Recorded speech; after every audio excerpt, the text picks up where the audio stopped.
Oh man, betas are just so pretty, and I want to keep a lot of them, but I only have one tank left.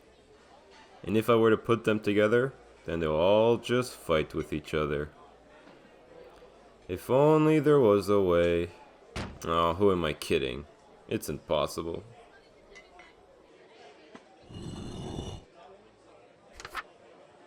You've got mail.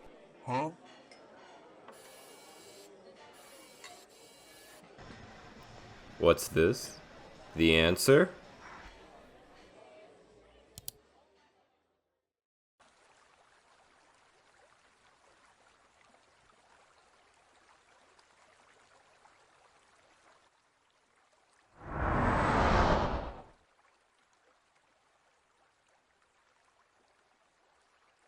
Female.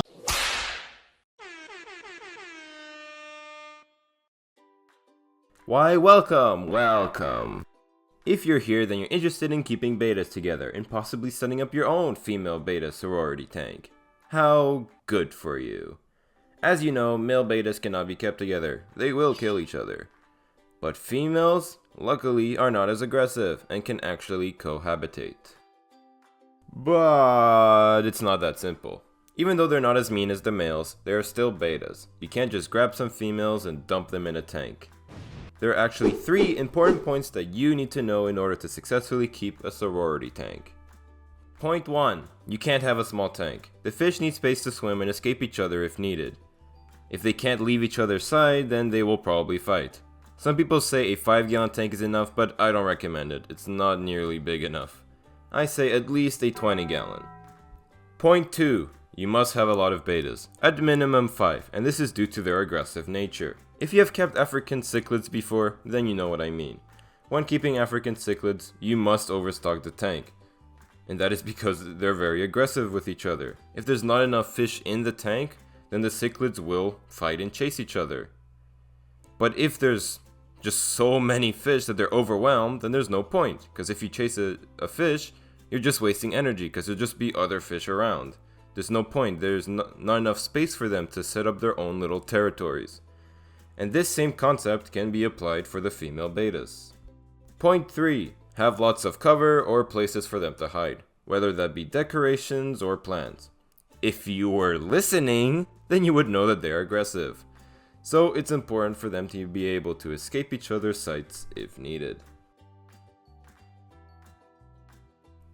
In this video, I'll be quickly demonstrating how to set up a female beta sorority tank that keeps these 3 points in mind. And also go over some tips while we're at it. And maybe we'll even do a meet the betas at the end. Of course, as you have seen from the thumbnail, I'll be keeping fancy betas, which are the same as your normal or typical betas, but have been bred to have more vibrant colors and have crazy patterns. There are many different kinds of fancy betas. They will include your koi betas, which are the most common one, samurai betas, blue rimmed betas, hellboys, and so much more. And of course, we'll be getting some of them, oh yes. Also, another big difference is that fancies are a lot more expensive. First things first, you're gonna need a tank. And not that 5-gallon dump you found in your garage. No sir, you're gonna need something bigger. Like this old bullfront aquarium that is, what was it? I think it's somewhere around 36 gallons.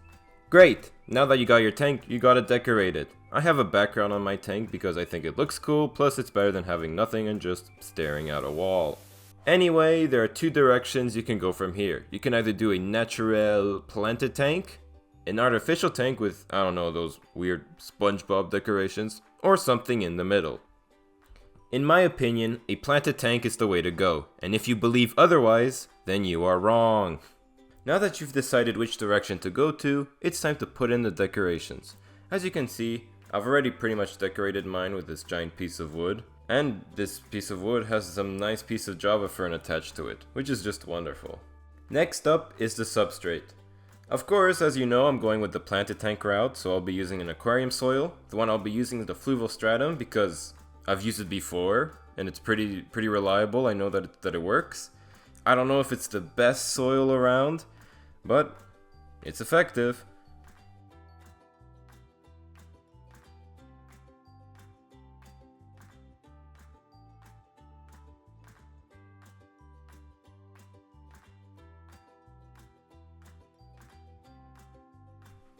And after you're done with adding all your soil, it is time for the plants. You know what's funny? Quite humorous indeed. Here I was going to show you footage of me planting the plants. But as you can see, the plants are already in with a bunch of water. That is because I may or may not have lost the footage. Anyways, what I did do was I filled the tank just enough so that all the soil was wet and then planted in the plants. After I was done with planting, I filled the tank completely. I found this method to be a lot easier. Of course, you could try planting the plants after you've already filled up the tank, and to that I say good luck. For plants, you can go with pretty much anything. I went with some easy to medium plants like swords, Anubis, jungle valve, and I even got these fun tiger lotus. Basically, like everyone else, I have the tall plants at the back and the small ones at the front.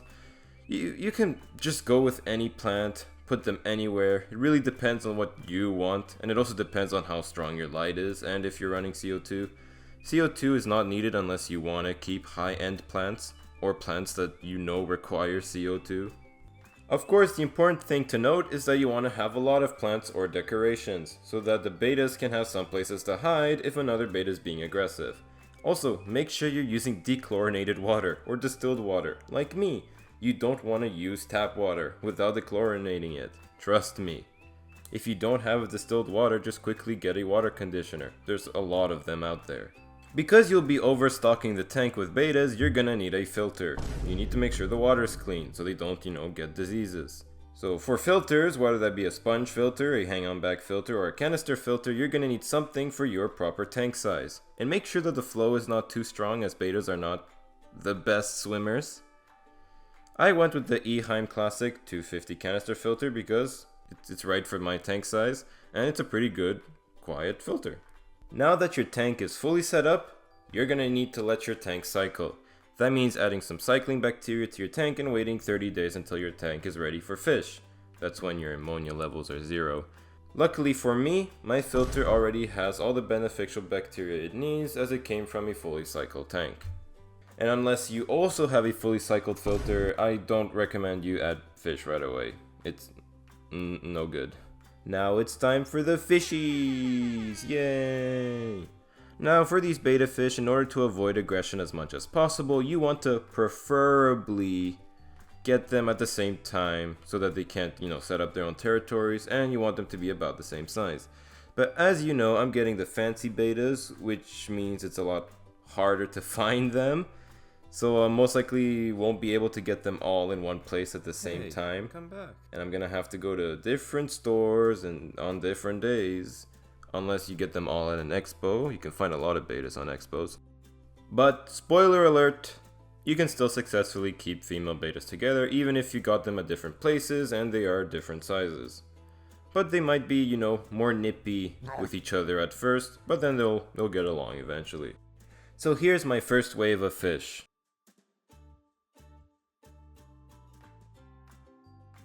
Let's acclimate them for 30 minutes by floating them, and then we'll release them.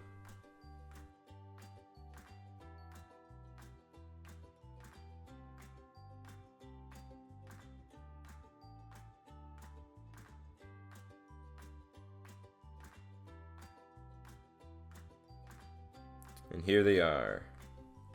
New fish for the new tank.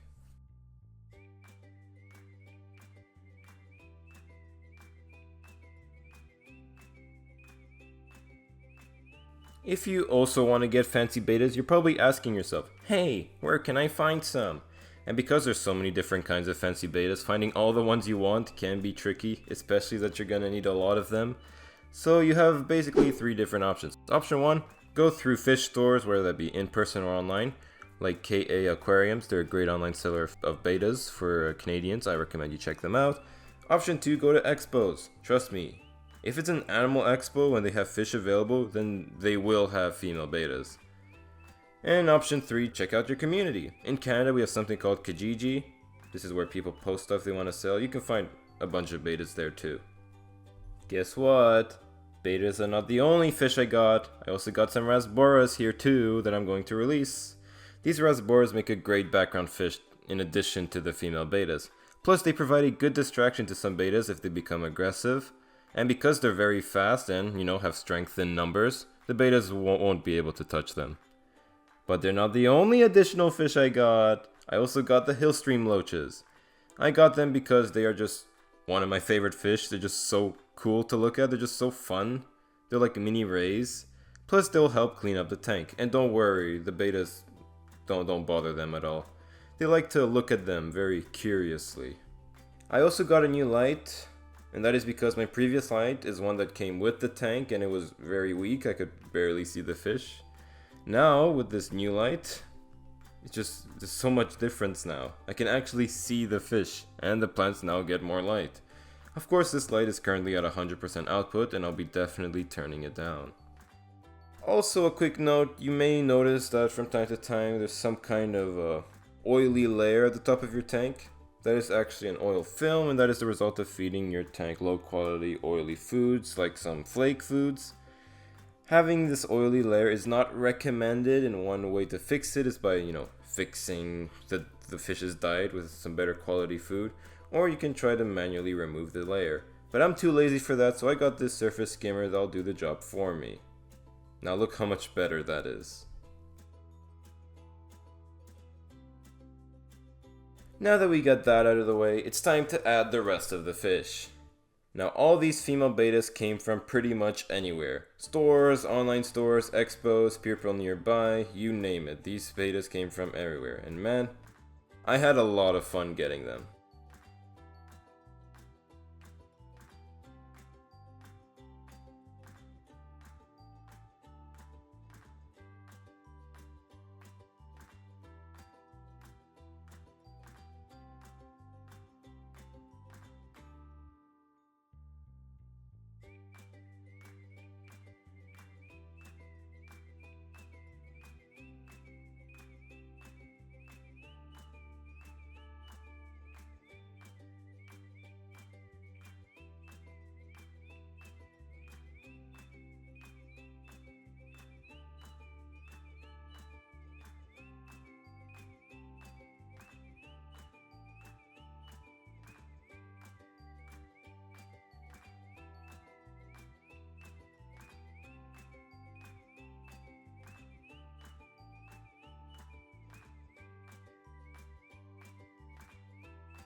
When keeping animals, you will quickly realize that you have to feed them. But not to worry, as there are many foods that beta will accept. Some of them will eat anything, like flake foods or pellets, and it's even recommended that you feed them frozen foods from time to time, like bloodworms. I feed them primarily these colored flake foods because some of my betas are being picky and will not eat anything else, but I'm trying to convert them to these, better quality flakes. And I do feed them these larva pellets from time to time. For the hillstream loaches, I feed them these sinking pellets, and the betas love to try to eat them too. When feeding, you do not want to overfeed them, especially for the betas. I've learned that the hard way. They can develop bladder issues and other health complications if they're fed too much, so you want to make sure you're watching them. You want them to have like a round belly, but if you see that they're just completely stuffed, then cut back on the feeding. I recommend feeding them once every 2 days, just to make sure you're not overfeeding them. Also, get a glass cover or a canopy, something that will stop them from jumping, because betas will jump. I have seen it. I have seen many things.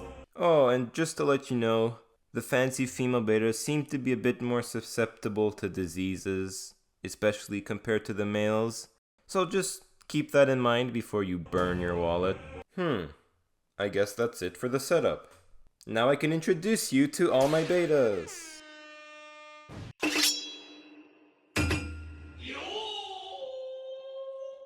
This is the only samurai beta I have. She's a black samurai beta. She's my best beta. She's also my favorite. Like the other betas I have are great and all, but they just can't compete with her.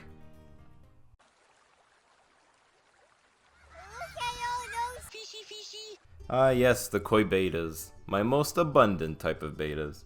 And to start off this list, we got Mrs. Grumps. I call her Mrs. Grumps because she looks like she's always mad. And she also has the longest fins compared to any other betas that I have. That's why her fins are always getting nipped. This pretty female, I like to call her Candy, because, I don't know, she just looks like a piece of candy to me. Here we have Blue Spot, because she has blue spots on the side of her body. Quite gorgeous. Now this is my prized jewel. Arguably the best colored beta I have. She's also my second favorite. I just love watching her swim with her gorgeous colors. Now this girl is kind of a bully. In the store where I got her from, she was chasing all the other betas around, but once I added her to my tank, she's actually been quite peaceful. Plus, she's very pretty. Now this is one of the more unique looking betas that I have. I don't exactly know what she is. She is something Copper Nemo Koi beta. I'm not exactly sure, I just dumped her in this Koi beta group. But still, she's very gorgeous. Now this is Red Rainbow. She's one of the bigger betas that I have. Now this is Just Rainbow. She's also one of the bigger betas that I have.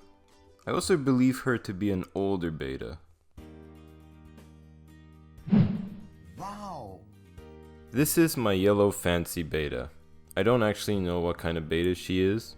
She was labeled as Yellow Fancy, even though she looks like a yellow Hellboy beta, so, oh well.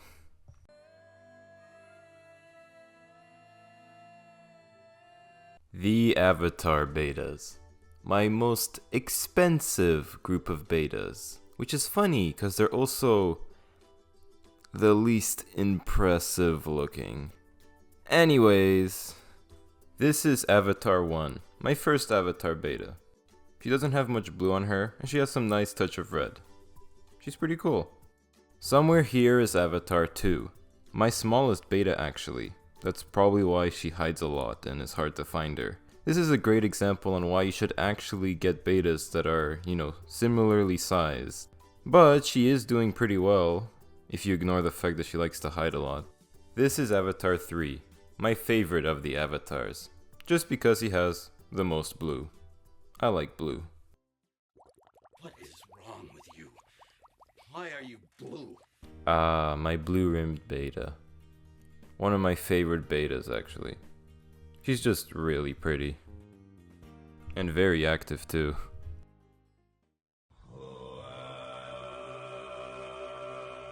The unknown betas. Betas in this categories are betas that I honestly don't know what they are. They are, I guess, considered to be fancy betas, but I don't know specifically what kind of fancy they are, so they're just fancies. This first one is a cool purple one. She has a very unique body shape. And if we go to the second beta in this group, she also has, the same body shape, but different colors. I actually got these two from the same store at the same time, so they might actually be related. I like to think that they are, just because they have, such a similar body shape. And the third one in this group is just a nice, cool looking beta, with some nice white and blues.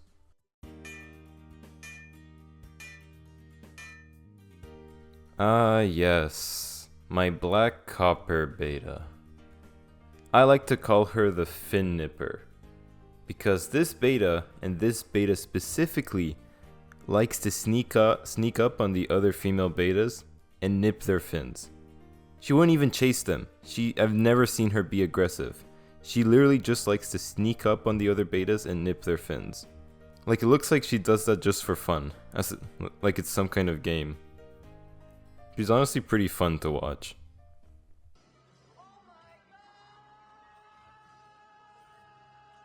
Now to finish off, let's meet the other fish I have. Starting out with the Rasboras. They're just a great background fish with the betas. I've actually never seen any of the betas try to chase the Rasboras. They're living together completely peacefully, which is just wonderful, as they provide, just a great background fish to the betas.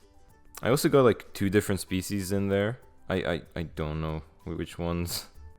And finally, to end it off, we got the Hillstream Loaches. One of my favorite fish in general. They're just so fun to watch. And they're a great cleanup crew. Like, you just can't go wrong with them. Huh. I guess this is the end of the video. How interesting. You know what? I think you should start your own female beta sorority tank. Or else.